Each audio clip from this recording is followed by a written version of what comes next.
రైతు సోదరులకు నమస్కారం. ఎవరైతే మన ఛానల్ని ఇంతవరకు సబ్స్క్రైబ్ చేయలేదో దయచేసి మన ఛానల్ని సబ్స్క్రైబ్ చేయండి. నా వీడియోని లైక్ చేయండి. వీడియోని లైక్ చేస్తే ఇంకొంతమంది రైతులకు మన సమాచారాన్ని చేరడము జరుగుతుంది.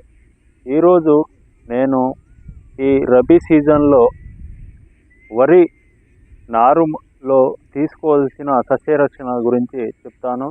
ముఖ్యంగా మనకు ఇప్పుడు నార అనేది చనిపోవడం జరుగుతుంది. ఇది ఎందువలన అంటే ఈ వాతావరణం అనేది మంచు ఎక్కువగా ఉంటుంది, దానితో పాటుగా చలి ఉన్నది కాబట్టి ఈ నారుమడులలో నీరు అనేది రాత్రిపూట నిల్వ చేయకుండా ఉన్నట్లయితే మనం దీనిని నివారించవచ్చు.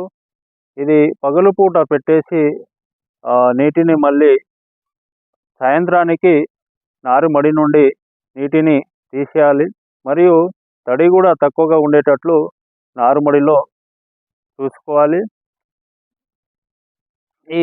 ఈ విధంగా చేయడంతో పాటుగా మనం మెటలాక్సిల్ మ్యాంకోజెబ్ గల మందును స్ప్రే చేసుకోవాలి. దీనితో పాటు ఒకసారి జింకును మరియు ఈ కార్బెండిజం మ్యాంకోజెబ్ గల మందుతో పాటుగా అగ్రిమినోమ్యాక్స్ అనే మందుని ఒకసారి స్ప్రే చేసుకున్నట్లయితే మనం దీనిని నివారించవచ్చు.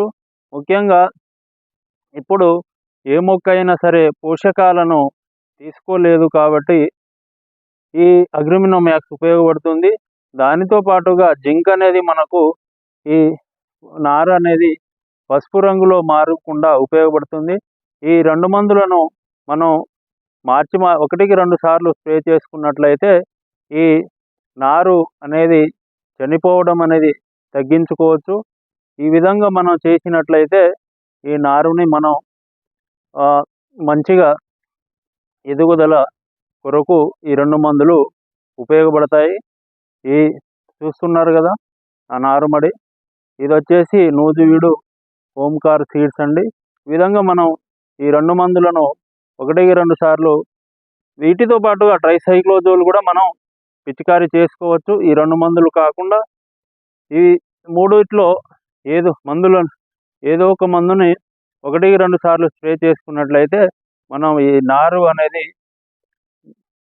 చనిపోకుండా మనం కాపాడుకోవచ్చు. రబీ సీజన్లో ఉన్నటువంటి ఈ నారుని ఎవరైతే మన ఛానల్ని ఇంతవరకు సబ్స్క్రైబ్ చేయలేదో దయచేసి మన ఛానల్ని సబ్స్క్రైబ్ చేయండి. నా వీడియో షేర్ చేయండి, లైక్ అయితే చేయండి. Thank you.